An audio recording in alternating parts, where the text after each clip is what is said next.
up close and personal. All right.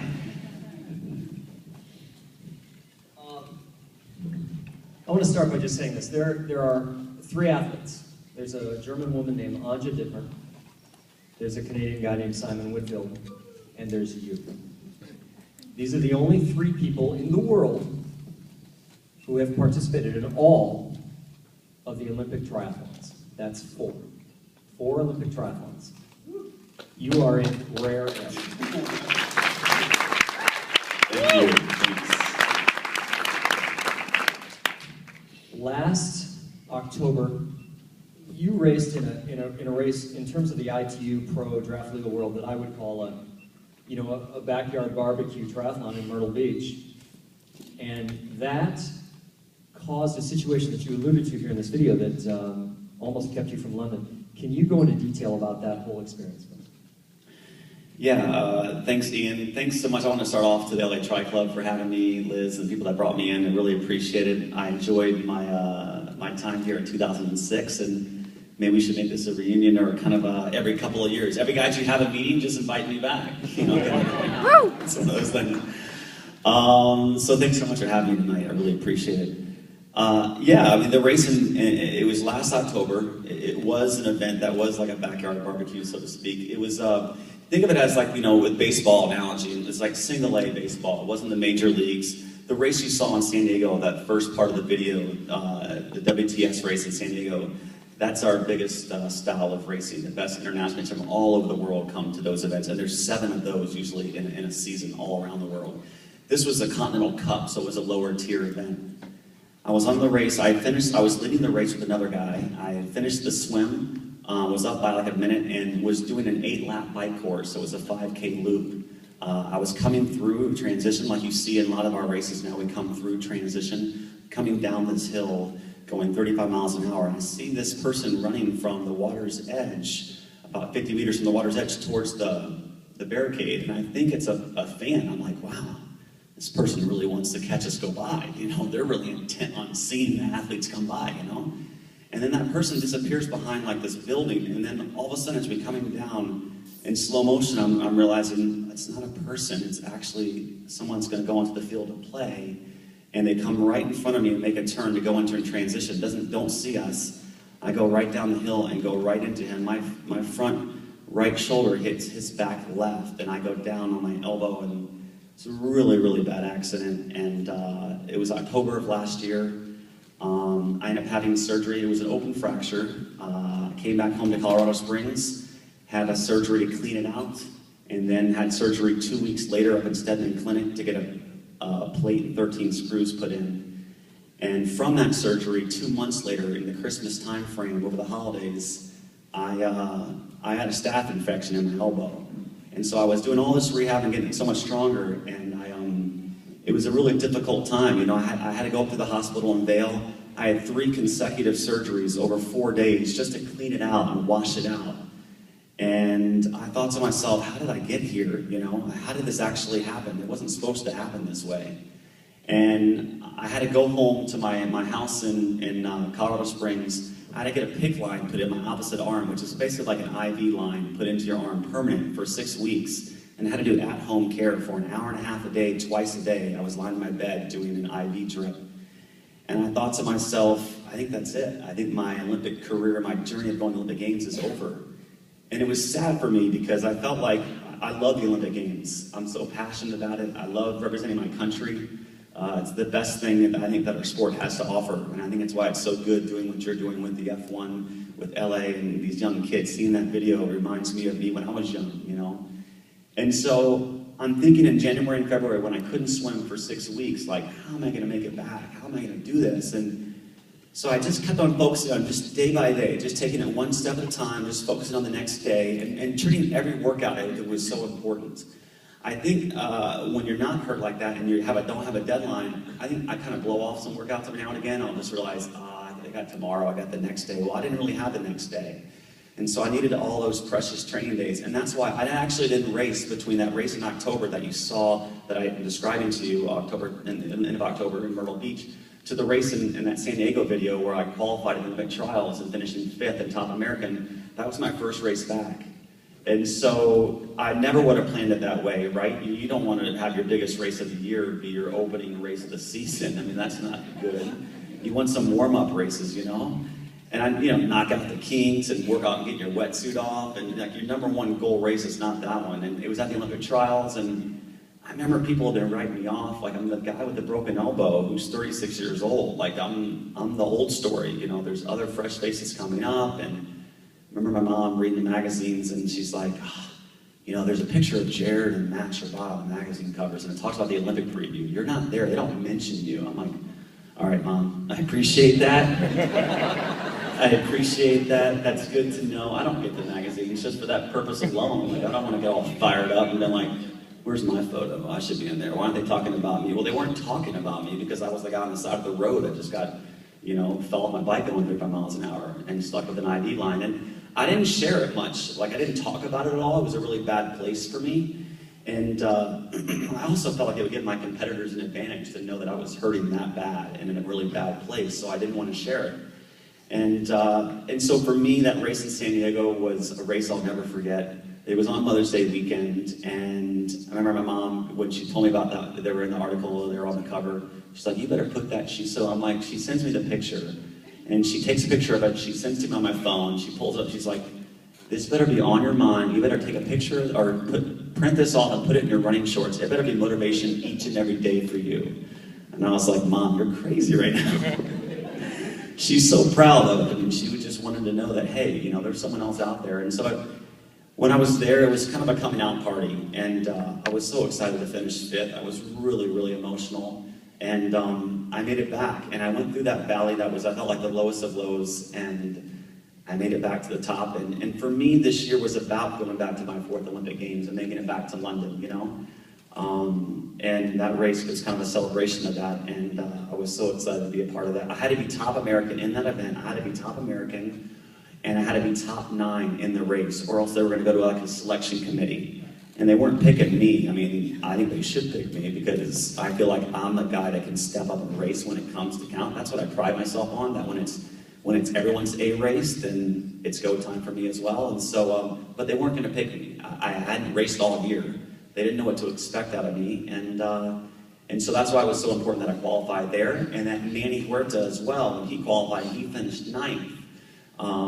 He had to finish top 9, and I don't think there was a reason why he didn't, he knew that he had to do that, so that San Diego race is a race I'll never forget, and I think they're actually bringing it back next year. I heard they just announced that at the end of April, we're going to have the race again, and I'll hopefully be back here next year, not with that same story, with a different story, and have a chance to actually win that event and not just finish 5th. So, yeah, let's talk about that, because you were selected there, and you've been through many variations of the Olympic selection process, and the sport at your level is very small, so you see what goes on in other countries in the selection processes they choose, and some of these great athletes, and in countries that are oddly plagued by deep talent.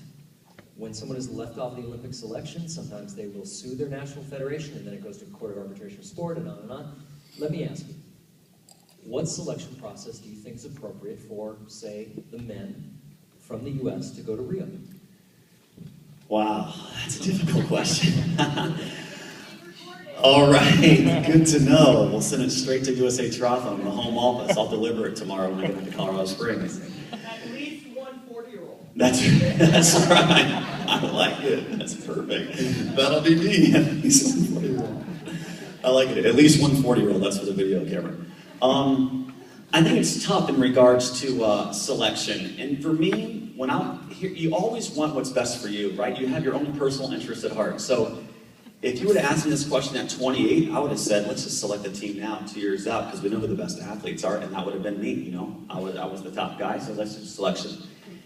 And then I realized, as you get older, and when you're not like the flavor of the month, or the top ice cream, the build or whatever, selection might not be the way to go so much. So my thought process has kind of changed in regards to this go-around, that ultimately I feel like the best way to choose the team is to have multiple races, kind of like what we do. We had 2 events. We had a race in London a year out on the Olympic course to qualify. So I could have done it then. None of the men did. None of us got top 9, so none of us were automatically selected. Gwen Jorgensen, one of the girls, and Sarah Groff, the other girl, both made top 9 of that event, so they actually they earned their right to be on the team by that one race. And then our second race was San Diego. But this was our first time in our sports history that we were going to have a selection committee decide that if none of the men got top 9, they were going to actually place someone on there. And so I'm actually not a fan of that. I feel like, to me, with the Olympic trials, if you can't perform on the day at the Olympic trials in an environment that's a big time event and you can't be a top 5 or whatever, or have it at the race, then how are you going to do it in the Olympic Games, when it counts the most? And so I've become more of a proponent, and again, it probably favors me as well, this part of my career, is that let's go sell it on the playing field. That if you and me, we line up toe-to-toe, and we had 2 times to do this, and you can't make the team, why should we have a fallback to pick, someone else? And I think you get yourself into a lot of trouble, because who decides? Who's this committee? Who's the random committee that decides this arbitrary panel that, this person should go, yet not this person? Because I feel like my resume is nearly as good as anyone else out there, as far as wanting to be selected. But so would Jared Shoemaker, and so would Max Sherbat, and so would Mandy Huerta, and so would all the other guys that were going to compete. We all have probably good resumes. They're not 3-time Olympians going for their 4th, but so I just feel like it's one of those things that it's difficult to say. So what is the selection committee looking for? Like, what are they going to decide on? So it's different things. And like you said, they get it wrong a lot of the times. I know it was a big talk with Australia. Australia in 2004, in my opinion, they end up leaving off, some girl named Keely Jones from the Australian women's. She's pretty good. And not only that, but in 2003, at the test event on the Athens course in Athens, and this course is very distinctive in regards to it had a major climb in it. An 18% grade climbs. I don't know if we have those around here, where you have a 27 cog on the back of your rear wheel, 39.27. That's what you needed to get up this thing, and it was 2 minutes long. We did it 5 laps. She won on the test event the year before in 2003. She was the winner, yet the selection committee doesn't pick her to go on the team. And it's difficult to say. If I'm her, I would be suing the sport as well, going, "Are you kidding me?" A year out, I wondered that event on that course, what's a better representation than that event itself? So it's tough. Chris McCormack had the same exact thing this happened around. He's trying to make a comeback, he's trying to make it back, he's trying to go for it. And he's doing all the things he can as far as trying to be that team player. He wasn't going to win a gold medal, he wasn't going to win a medal, but he was going to potentially be a team player for Courtney Atkinson or Brad Caulfield, one of those guys. Yet they didn't select him over another guy, Brennan Sexton. So I think he handled it well, and he just kind of went on, and he's got his other thing going on in Hawaii in a couple of weeks. He does that pretty well as well. But it's difficult to do as far as selection. I think you get unless the criteria is very objective, then maybe you could do it. Like if there's a set standard of rules of objective criteria within the selection process, maybe. But I don't know. I'm more about, hey, in Rio, let's just go battle on the playing field. And if you're referring to this old 39, 40-year-old, then you got other problems than besides just me. If you can't beat me here in the U.S., you're going to have a hard time beating some of the other guys around the world. So let's talk about that team player situation. There's a term in road cycling that we now use in triathlon called domestique. Domestique is a French term for a maid. And in the road cycling world, you have a leader of the team, and then you have supporters. And some of those more talented supporters we often refer to as lieutenants or lieutenants, if you prefer. And then you have domestiques, guys who are going to give up the wheel, guys who are going to go back to the car, get water bottles, stuff them in their jersey, and then ride back up. So now we're using this term domestique in the draft of the gold triathlon world. And London, I think, was the first place where some countries blatantly chose athletes to serve as domestiques. So my question to you is simple: do you think it's working, and how? I think it's worked well in the past. London wasn't the first place. It actually started in 2008 in Beijing. There was a guy that was selected for the Canadian team that was there to work for Simon Whitfield, and he ended up getting Simon got a silver medal because of it. And I think in regards and domestiques as far as the British team. And I believe that Canadian finished dead last with his arms in the air because he knew that he helped Simon onto another podium. That's exactly right, and I don't think he would have gotten on any other way. And also, as well as the British team this time around, they had a guy named Alison Brownlee and Jonathan Brownlee. Those two guys were the favorite athletes. Those were where their medals were going to come from. They were confident that they could win medals from those athletes. So why not bring another person on that's going to aid and comfort those guys and just kind of protect them on the race course, because the rest of the field was trying to knock those guys off, you know? So I think it was smart for them to do that.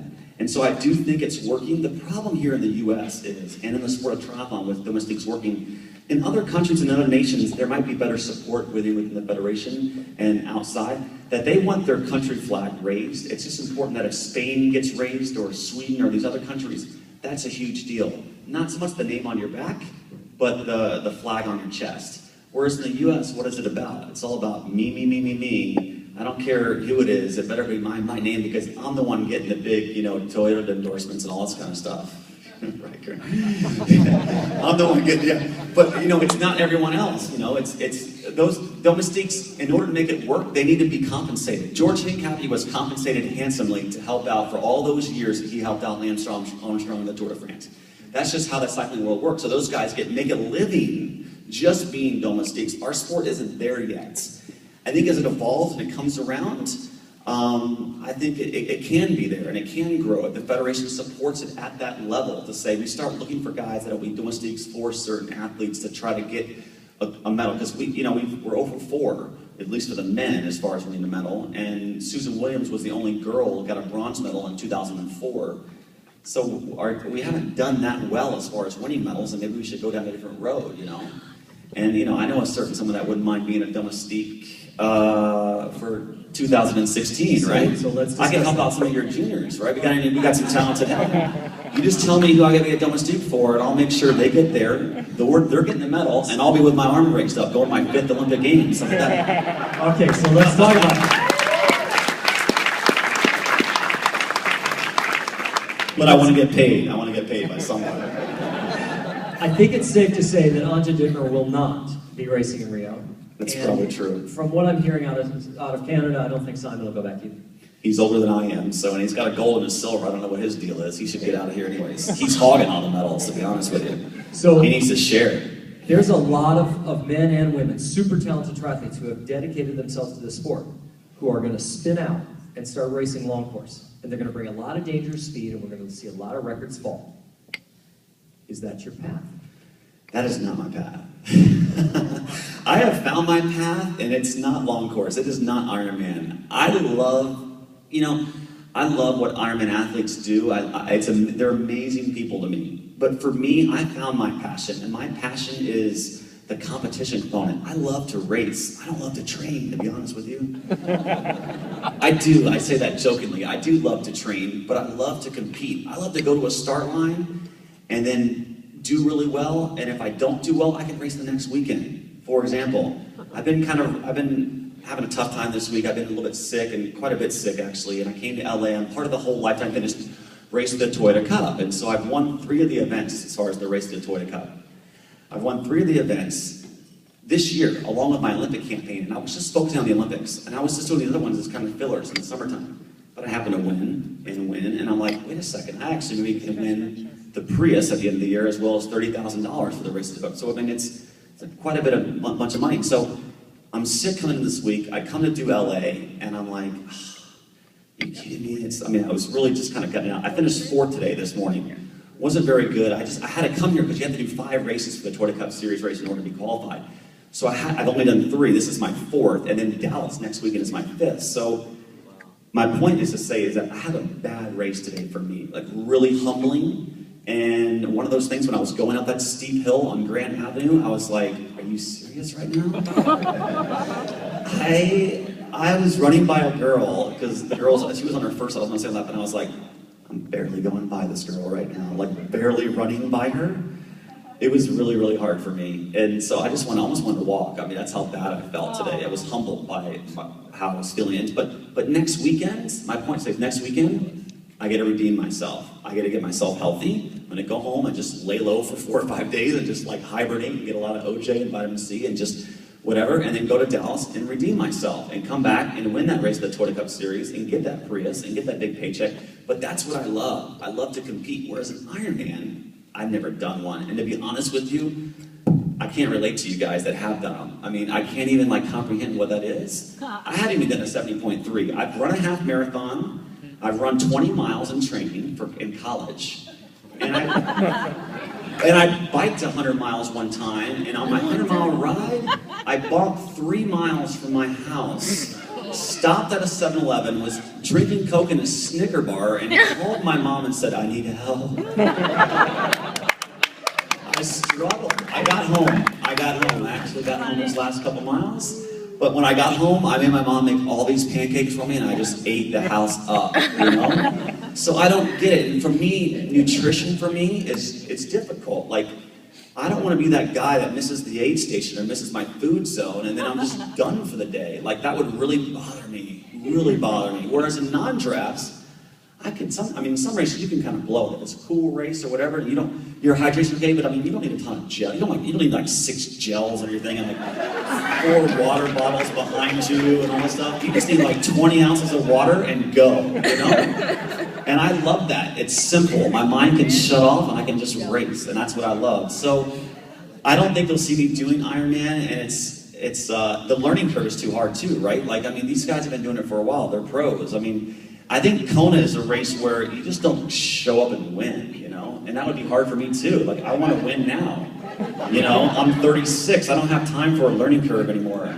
You know, it's time to win. And that's what I'm trying to do, is win the cup, the Toyota Cup. I'm trying to win High V. I've done it the past 2 years. There's a big race in Des Moines, Iowa, High V triathlon. And there's $151,000 to win that race. Why in the world would I race for $125,000 for 8 hours when I could race for $151,000 for less than 2? So for me, that's what I like to do. But I must say, I've actually never been to Kona, and I told Bob Babbitt on the radio show that I wanted to win a medal in London, have my gold medal around my neck, walk around my Speedo all week beforehand, and be that tri-geek just hanging out in my Speedo with my, like, a suntan line on my medal around my neck. And just be like, that's right, I'm the gold medal winner. I don't do this race, but you should recognize who I am. It didn't happen, but one day I want to go watch it. I want to go be a part of the event. I want to go spectate it. I want to see what it's all about. And I really appreciate those guys and what they do. It's pretty amazing what they do, and I'm always just baffled by how well they can do and how fast they can. You know, Chrissy Wellington runs as fast as the guys. It's ridiculous. I mean, what, she's been like 253. Marina Carfrey, the same thing. It's almost embarrassing for the guys, to be honest with you. If I'm the men, I'm like, that's another thing. I don't want the girls chicking me out all the time on the marathon run. That's not cool. That's humbling when they have like the 6th and 8th overall fastest run. It's tough to be a guy at that point. Okay, I want to shift gears for a minute. I want to talk a little bit about business for a second, because you're a professional triathlete. You have 3 kids. Your wife is a stay-at-home mom. I mean, if there's anybody who's proving that it can be done right, you're doing it right. So, yeah, you have some sponsors that are not really traditionally endemic triathlon sponsors. Duracell, Wheaties, Toyota. I mean, it's very impressive. You caught that? Yeah. That's good. That is good. So I follow you on Twitter, and I think you make really good use of social media. And my question, and also I think you present very well. So my question to you is this: within your career, have there been times with these relationships with these companies where they have pulled you into media training, where they have taught you how to use social networks, where they have put you through situations where you're being interviewed and teach you where does that come from? You know, I think it comes from a long time doing the sport. You know, again, I started doing the sport back in 1986. We got people here who have done the sport earlier than that, earlier than 86. All right, that's good. We got a few. All right, there's a few of us. Jamie Silver, yeah. All right, I like that. But I was 10 years old when I did my very first triathlon, so I kind of grew up. And my whole goal, were you guys 10 in 86? You were close. You were a teenager. But my whole goal was to be a professional triathlete. That's what I wanted to do. And it wasn't the Olympic Games. Triathlon didn't get to the Olympic Games until 1995, when I was in college. And so I wanted to be Mike Pigg. I wanted to be Greg Welch. I wanted to make a living doing the sport. But I didn't know how that could actually happen. I'm like, really? I can do triathlon and like make a living? That's weird. How does that work? You know, is there just prize money and sponsors? Like, how does all this work? So I turned pro, and I send my media stuff to Ralph Lauren, because I was voted best dressed in high school. Just saying, just saying. So I was voted best dressed, and I love to wear like the Ralph Hold on, Lauren. hold on. Did you put that on the resume when you sent it to him? I did. Oh, absolutely I did. Yeah, for sure. So out of college, I definitely did. Yeah, I said it to him. I'm graduating school, and I'm like, I want to turn pro. I wrote them because I wanted to wear like nice clothes going in and out of airports. I can rep your product, and they're like, hey, do you know we sponsor like a mountain bike team? Like RLX Polo Sport? And I'm like, no way. Yeah, we've been doing it for a year. You know, Dave Weens and all those guys. And I'm like, really? That's awesome. I'm like, how about a triathlon team? They're like, okay. So myself and Tim DeBoom were the two first guys on the RLX Polo Sport triathlon team. So that was my first sponsor.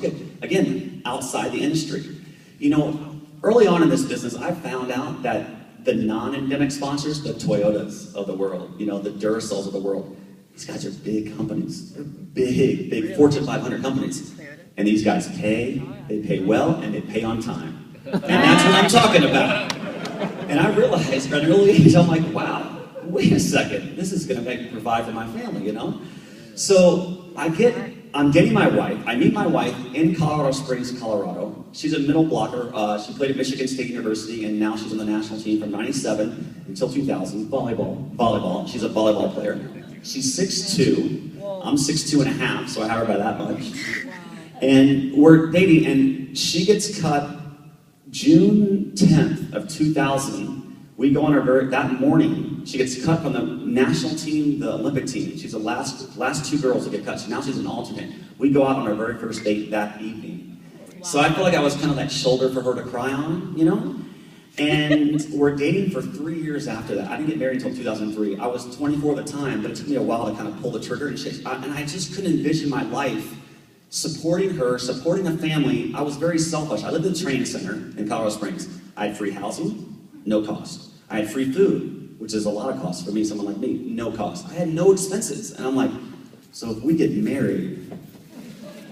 Little distraction, let's just pull that. If we get married, that was beautiful. That was nice T2 right there. That's nice. We got that on HD too, it's good. It's all good. That'll be the next video. So I felt like, you know, I couldn't get my mind around it. And I was like, oh, babe, you know, let's do it after Athens. You know, after Athens, and she's like, seriously, no, we're going to get married now. Like, it's going to happen. I mean, I'm the one, let's do this. So it was a little prodding by her, because I couldn't get my mind around the fact that, hey, if we're married, and then I'm supporting you, then we start having kids, I got to support a family. I didn't quite get it. But I realized how it works now, and it's for great sponsors that I have, you know, and for me, it's about giving back and reaching out to those companies. And I feel like brands like Toyota and brands like Duracell and Wheaties, they understand the sport of triathlon enough to know that it's a growing sport. I mean, our sport's growing tremendously, and it's so encouraging. They know that. They want to be part of this active and health-focused kind of market that we're in now, and I think that's good that people are doing that. But they get the fact that I can go there and give them appearances throughout the year and just talk about the Olympic Games and represent their brand in a way that I think is powerful to them, and that therefore there's a money component to it. So it's great, and then you can win prize money along the way. So I am very, very blessed. I get to do something that I love to do and race for a living and train for a living. I mean, that's all I do. I wake up every day and I just train. I mean, and race and compete and travel around the world, and then have my 5-year-old son, who you saw in the video, go to the Olympic Games. That's why, you know, honestly, it's almost one reason why I want to go back to Rio, because I have 2 other boys, and I didn't bring them along, because I feel like if you're not going to remember this experience, I'm not going to pay for you to get over there. That's only fair, right? I mean, seriously, you should only go down to Disney World in Orlando if your kid is about 5 or 6, that he'll have a lasting memory. If he's 3, and you're dropping, you know, the 2 or 3 grand, I mean, I'm doing well, but I'm not doing that well.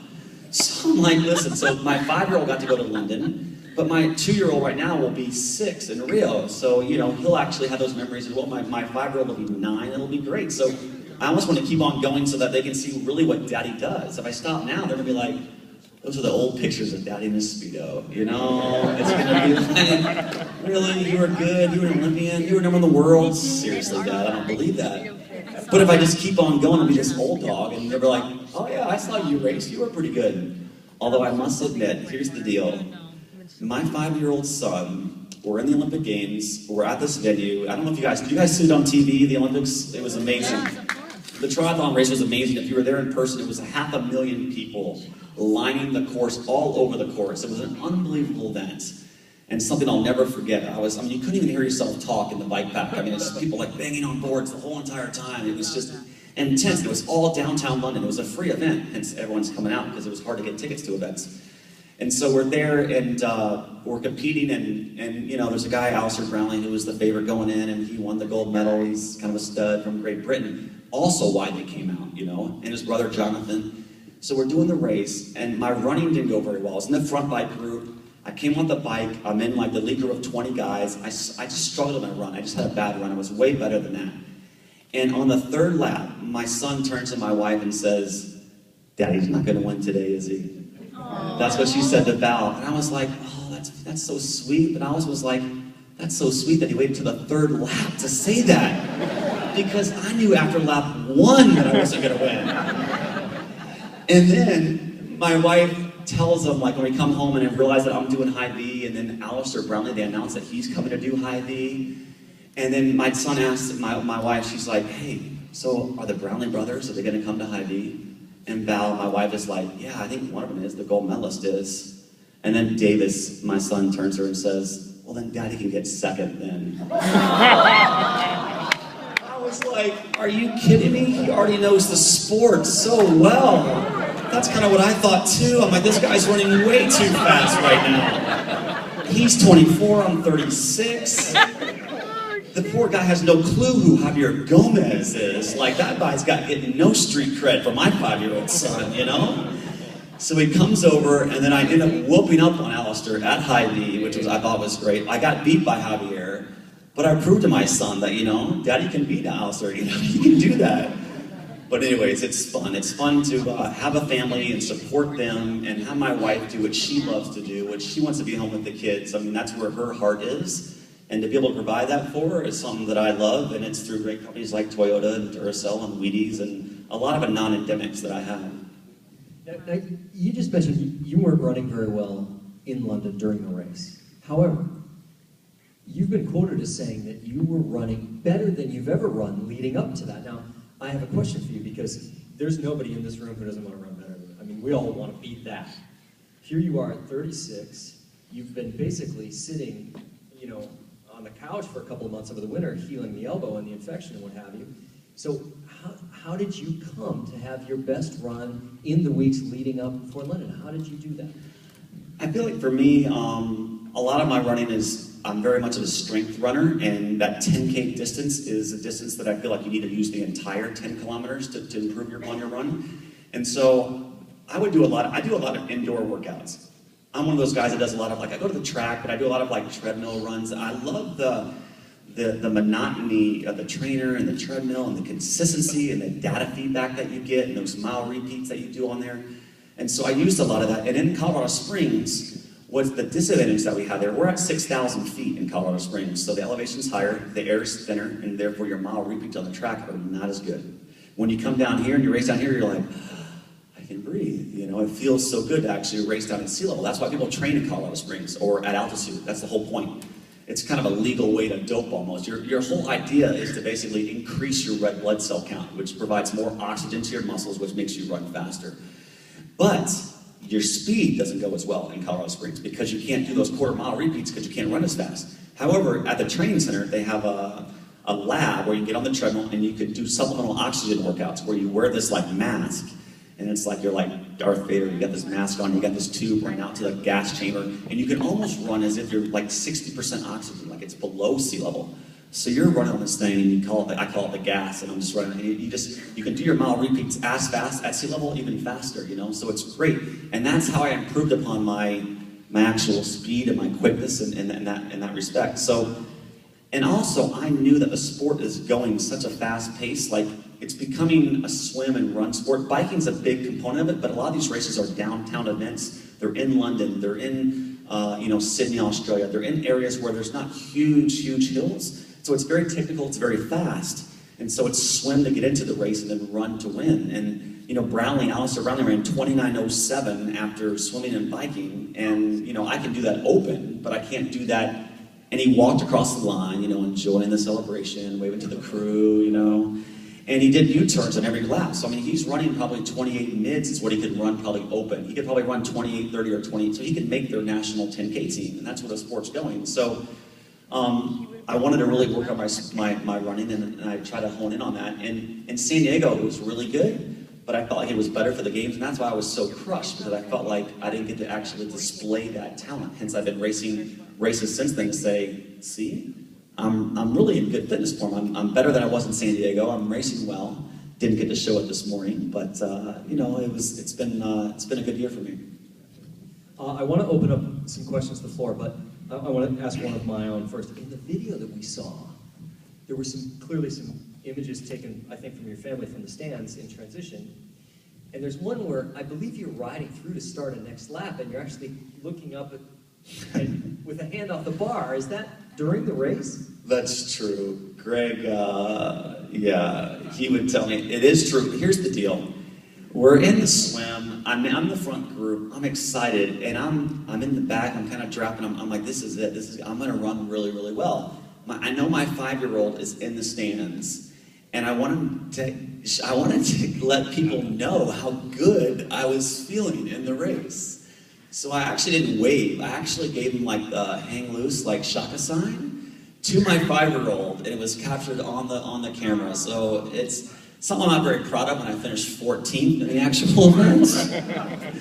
But at the time when I did that, I'm like, I got top 5 all over this. I don't know if the medal was in my cards with the Brownlee brothers and Javier Gomez and these guys, but I'm like, I'm gonna have a great run. And I start running, I'm like, really? This is all I got right now? Are you serious?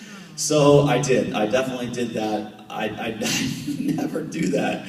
And my whole point was, I'm like, I wonder if they saw it. I wonder if they know that I'm actually feeling pretty good, you know, because there's a crowd all around, they're in the stands. It's hard to like let them know, because I wasn't feeling so good on the run, you know. So it was hard for me. It was humbling. I love that you're racing the Olympics and you're so relaxed that you can look up into the stands. And, I mean, that speaks to what, you know, I'm sure Manny didn't do that. No, you know, you're no. at a place as a veteran, a 4-time Olympian. I am. I had to enjoy it at some point, yeah. I wasn't enjoying crossing the line, that was for sure. Okay, questions for Hunter? Come on, we got to have questions. Something. Yep. Have you ever been to Shiggy. Have you ever been to the White House? I have. I've been to the White House 3 times, and I got asked to go back for a 4th. So I've met Clinton, Bush 2 times, and I would have a chance to meet Obama this time around.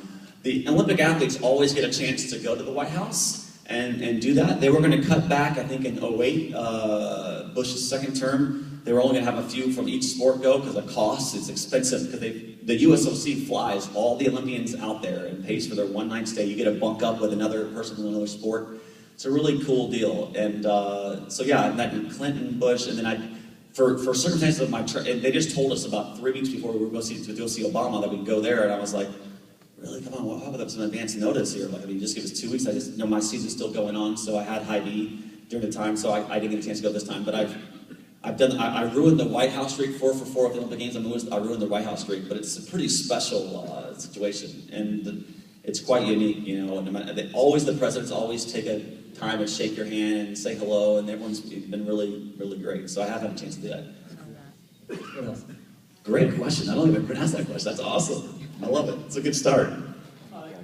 No questions for you. No questions. No questions over here. You've talked too much tonight. Next question. No, I'm kidding. Go ahead. Yeah. But the 40-year-old, that's right. I'll try it. I'll totally in your pocket. Go ahead. You express your admiration for the Kona athletes, the Ironman athletes. I'm just curious if you don't mind being candid, how, when you meet the Kona champions, when you meet Craig Alexander Mack, how do they relate to Olympic athletes? Do they look to you the same way you guys look to them? Are they in awe of what you guys do? I think a lot of them are, because I feel like a lot of them have come up through the ranks through Olympic distance. I mean, Craig Alexander was an Olympic guy before he went, long. I feel like a lot of those guys, because it's getting so fast now, a lot of those guys start out at Olympic distance and then move their way up, So, and I know Chris McCormack does. I mean, he talks about it a great deal. And that's why I respect him so much, because I feel like, one, he definitely speaks his mind and can rub people the wrong way sometimes. When he outwardly speaks, he just tells it like it is. I think it's great, because some people don't always do that. I probably don't always do that, I want to be a little bit more media savvy sometimes and not always speak my mind. I think he's beyond that. His brand is so big, whatever, that's his deal. He speaks his mind. I mean, that's why you sponsor him, or whatever. But I feel like his whole process of going back and trying to qualify for 2012 and for London, I feel like he really had an admiration for us and how fast the sport has gotten. Because I feel like a lot of times us ITU athletes always get labeled as guys that can't ride our bikes, we don't know how to do non-draft, you know, all we are is a bunch of guys that,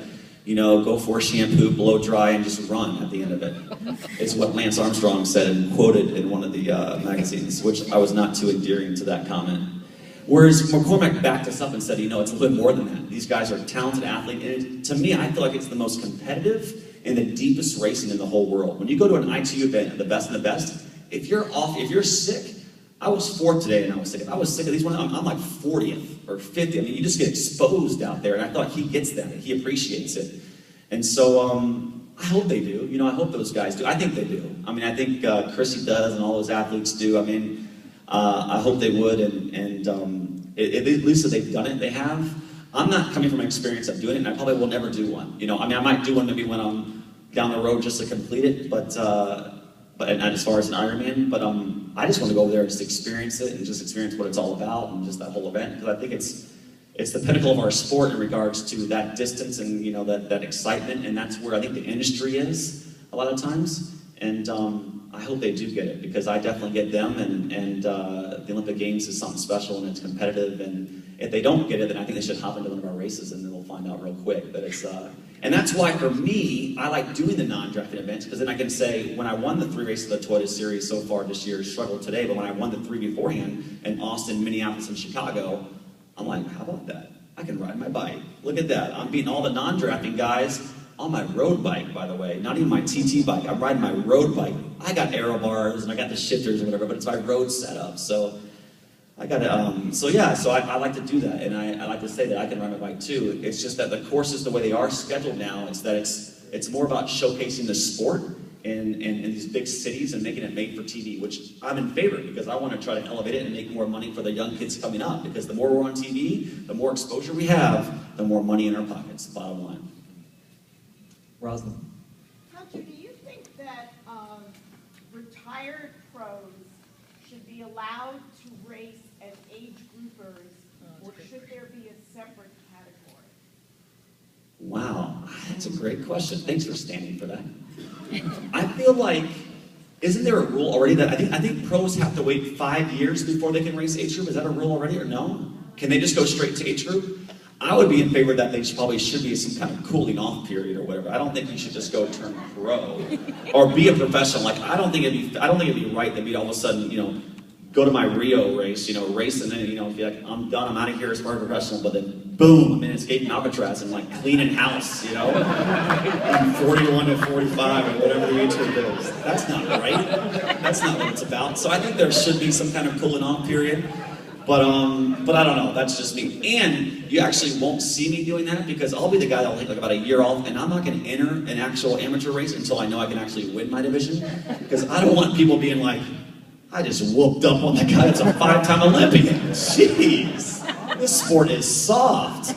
So what's gonna happen with me is, you're gonna see me retire, I'm gonna go and hibernate for a little while, and you're gonna be like, man, I thought, what happened to Hunter Kemper? I'm going to come back and I'm going to use triathlon as a way to kind of like get back to my racing weight again. So I won't, when you're as competitive as I am, I just don't show up to a race and just like, even if it's like a half marathon, like I won't do something in the off season if I don't know I'm in shape, because I don't want people to roll and be like, he only ran like 1:08. Are you serious? Or he only ran like 1:12? That's not good. And guys are beating me that I know I can beat, and then they got to get home and tell their friends like, dude, I just beat the 4-time Olympic triathlete. This guy can't even run. You know, that would be hard for me to take, so I can't do that.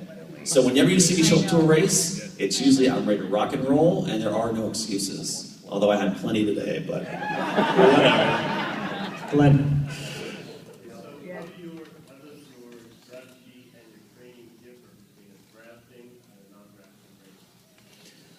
Between drafting and non-drafting, I think the main strategy difference is, obviously, again, it comes back to the cycling component. The cycling in a non-draft race is about an hour, 55 minutes, whatever the time frame is, of just pegging your heart rate at about 165, 170, whatever your threshold heart rate is, and then just trying to push as many watts as possible for that length of time. And then your run can be a bit off, it can be a bit slower. You know, transitions don't have to be as fast and as crucial. And the swim training, I don't think, has to be as intense. So for me, like next year, I'll do a lot more non-draft Olympics almost most of the year. You know, I'll do a few draft legal races, but I'll focus a lot more on I'll get onto a TT bike. I'll start riding my TT bike and get comfortable in that environment. That TT setup, get more aero, ride my bike in a way that I can peg some serious watts at a high end, and not focus so much on the swim. I swim 4 days a week. Right now I swim 6 days a week, so maybe I only swim 4 or 5. And then I run maybe maybe more threshold running, not as much mile repeats where I got to go 425 in my mile repeats. I can do more of 5K workouts or 2x5K and just more tempo runs. So it's a little bit stronger training, and it goes into where I'm going with my age. As you get older, you get stronger and you lose your speed. So it's a kind of a natural way to kind of eventually, I think ITU is becoming more of a young man sport because it's getting so fast, and so hence it's kicking me out. And that's why it's perfect for the race of the Toyota Cup, and this non-draft style of racing is perfect for me to end my career these last few years and then do that doing the non-draft racing. Couple more, Larry. You've done Minneapolis, you've done Chicago, you're going to go to Dallas, Vegas, Los Angeles, and those are lake swims, today's an ocean swim. How do you change your strategy, ocean crashing waves versus lake swim, nothing but Yeah, it's a great question. Usually all the racing that we do is lake swims, river swims, I'm not gonna lie, when I walked out there this morning, here's the deal too. I usually warm up in the water before I swim, I'll go in the water or whatever. But I actually thought to myself, if I'm gonna have some major breaks coming out, I don't wanna be that guy that's gonna try to get out through there and warm up and can't get through and not even swim warm up. So I actually brought some stretch cords to practice warming up. My stretch cords so I didn't actually have to go in the water. And I'm looking out there going, wow, that's gonna be pretty challenging right now. And I'm turning to my Australia friend, James Sear, who won this one today. And I was on the bus with him, so I was picking his brain. I'm like, oh, this is your style of racing, ocean. He's like, I love it. I go, all right, I'll be lining up right next to you. I will follow you wherever you go through those breaks. I will go right there with you.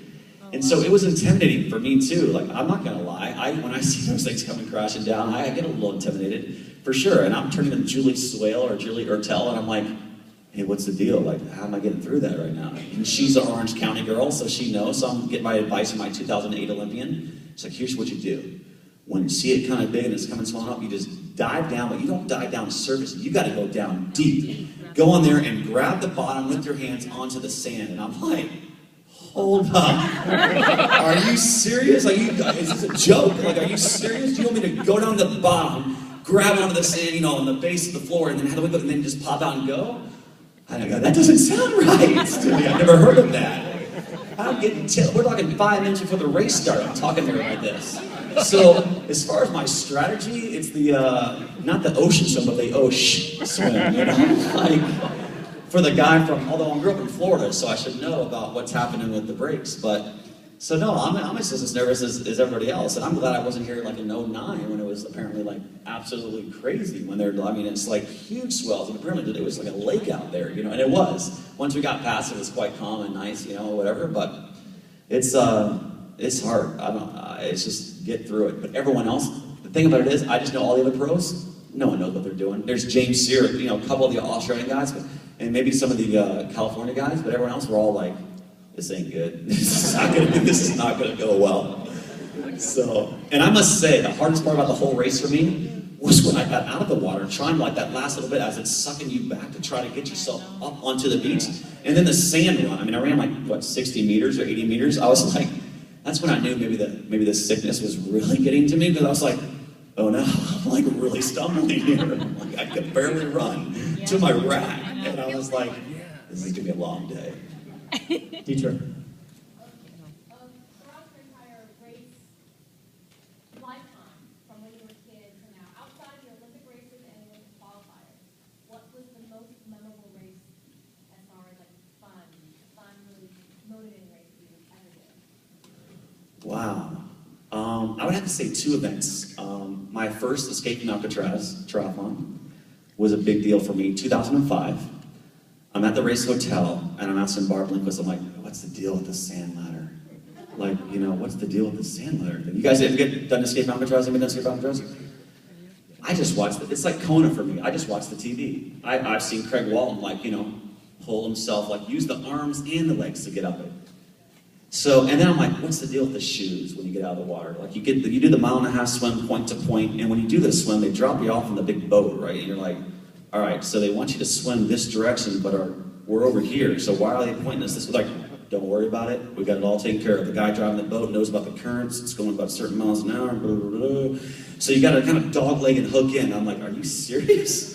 That's pretty strong current. We're supposed to swim to the city, and then our chances over here, we're going to go this way. Like, that's not going to work out too well. So I was really proud of that event, and I asked Barb about the shoes. Once you get it, you have to run like a 1/2 mile on concrete, bare feet, or like 800 meters, or 1,000 meters. And I'm like, really, do we need shoes? Because I'm cold, am I able to get into the shoes? Like, how's it all going to work? And so I'm like, I'll just go without shoes. Barb's like, I do shoes. No, Barb's like, I do shoes. I'm like, I've seen the guys do it. The guys don't wear shoes. That's what I told her. She's like, Hunter, don't judge me. I know this course. I've done it. This is your first time event? Come on. You're asking the professional here. I know what I'm doing. So I do that race. I won my race, my very first time doing escape mountain drives. I thought it was one of those races where you had to be experienced. You had to know the course. You had to know do the sand ladder. And I apparently did not do it because I started doing my arms. And then they actually have a time split for your sand ladder split. I was like the slowest one up. Like they have splits now from the bottom to the top. And when I was doing it, I was like, man, this whole arm thing, the coordination level is way too hard for me to try to get this down, So I was slow that first year when I did win it, but the next years that I've done it, I've not done the arms, little pitter-patter all the way up. But I was proud of that race because I won it. It was like an iconic race. I feel like I overcame a lot of fears, like jumping off a boat and swimming 1.5 miles in the open water with a current pushing you out to sea. And even the pros were like, really, this is how it's going to be? This is how it's going to be? And yeah, and then the sharks in the water too, right? They took out all these sharks. Oh, I don't know about the sharks. Were there sharks out there today? There's no sharks out there today, right? No, come on. No, not at all. My shark story, by the way, we're at the 2000 Olympic Games, Sydney, Australia, in the harbor. And triathlon's a new sport, right? So we're getting hyped up. We're on the first and second day. Opening ceremonies, women's triathlon, men's triathlon on Saturday, Sunday, women's on Saturday, men's on Sunday. I'm on the Today Show, so I'm talking with Matt Lauer. I was on the Today Show in that video clip too, doing other crazy things, cheering or whatever. So I'm on the Today Show with Matt Lauer, and Matt's like, hey, triathlon, I hear there's sharks in the harbor. And I was like, are you serious? Are we live on camera right now? Your question to me is not about my training, not about how I'm going to do, but about sharks in the harbor. Matt Lauer, come on now, seriously. So I'm like, okay, well, Matt, there's 50 guys in the race. I'm one of 50. I'll take my chances. They get eaten alive by a shark. Like, seriously. I'll take my chances. But honestly, they played the whole shark thing up big time because, before the start of the race in Sydney, they had guys in their wetsuits walking down there with sonar guns an hour and a half before the race. And I'm thinking, are you serious? What's the deal with the sonar gun? Oh, don't worry about it. Scares away the sharks. Sharks don't like the sonar. I'm like, oh, there's sharks in the harbor? Do we really need the sonar guns? Are you serious? Like, they're playing this thing up. The camera crews are following them, and I'm like, this is so made for TV right now.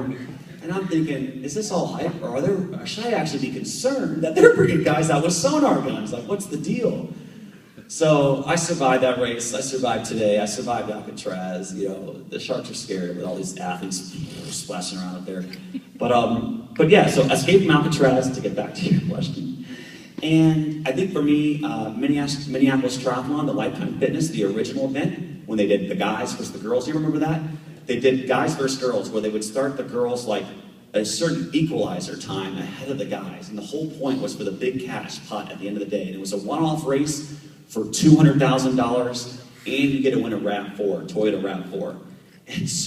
And it was invite only, the 18 best men and 18 best women, however they determined it. However, I was a U.S. guy, so I was like, well, they gotta have some token U.S. guys, So I did it every year, and it's just mathematical. They're like, okay. They'd walk out in Minneapolis, and they had the big briefcase with all the money, and all the pros are like, oh my goodness, that's a lot of money, And then they reveal the equalizer time. The girls are going to start 10 minutes and 30-something seconds ahead of the guys, and they figured it out by all this tabulation of previous race results and using all this kind of stuff. And so the girls won it, Barb Link won the first year, and then it was girl, 3:01, 02, 03, 04, for 4 years in a row. I'm like, come on, seriously, guys, whoever's doing this time thing is not getting it right.